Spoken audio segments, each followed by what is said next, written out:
Thành phố Hồ Chí Minh cấm đường để bắn pháo hoa, xe cộ lưu thông thế nào? Sở Giao thông Vận tải Thành phố Hồ Chí Minh vừa thông báo điều chỉnh giao thông phục vụ bắn pháo hoa mừng Tết Dương lịch năm 2020. Chào đón Tết Dương lịch 2020, Thành phố Hồ Chí Minh sẽ tổ chức nhiều chương trình nghệ thuật cùng màn trình diễn pháo hoa nghệ thuật tại 3 điểm cầu: đường hầm sông Sài Gòn, quận 2 tòa nhà Landmark 81, khu vực công viên Central Park, quận Bình Thạnh và một điểm tầm thấp là công viên văn hóa Đầm Sen, quận 11.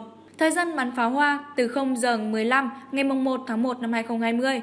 Để phục vụ các chương trình mừng xuân năm mới, từ 18 giờ 30 ngày 31 tháng 12 năm 2019 thứ ba đến 0 giờ 30 ngày 1 tháng 1 năm 2020 thứ tư, cấm tất cả các loại xe lưu thông vào đường Nguyễn Huệ, đoạn từ đường Lê Thánh Tôn đến đường Tôn Đức Thắng, quận 1. Lộ trình thay thế cụ thể như sau. Đối với hướng từ đường Lê Thánh Tôn đến đường Tôn Đức Thắng, lộ trình tham khảo 1, đường Lê Thánh Tôn đến đường Đồng Khởi đến đường Tôn Đức Thắng.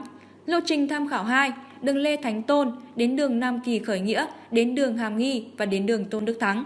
Đối với hướng từ đường Tôn Đức Thắng đến đường Lê Thánh Tôn, lộ trình tham khảo 1, đường Tôn Đức Thắng đến đường Hàm Nghi, đến đường Pasteur đến đường Lê Thánh Tôn.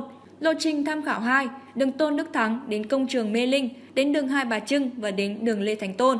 Sở Giao thông Vận tải lưu ý người đi đường phải chấp hành theo hướng dẫn của lực lượng cảnh sát giao thông, điều tiết giao thông hoặc theo hướng dẫn của hệ thống báo hiệu giao thông trên đường. Dưới đây là lịch bắn pháo hoa dành cho những bạn nào quan tâm. 1 là tại đường hầm sông Sài Gòn ở quận 2, 2 là tòa nhà Landmark 81 và khu vực công viên Central Park ở Bình Thạnh, 3 là công viên văn hóa Đầm Sen ở quận 11. Thời gian bắn từ 0 giờ đến 0 giờ 15 ngày 1 tháng 1 năm 2020.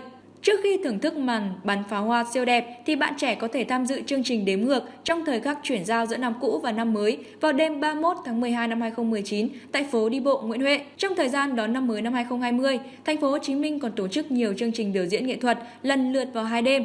Tại quận 9, huyện Bình Chánh, huyện Cần Giờ, huyện Củ Chi vào đêm 31 tháng 12 năm 2019.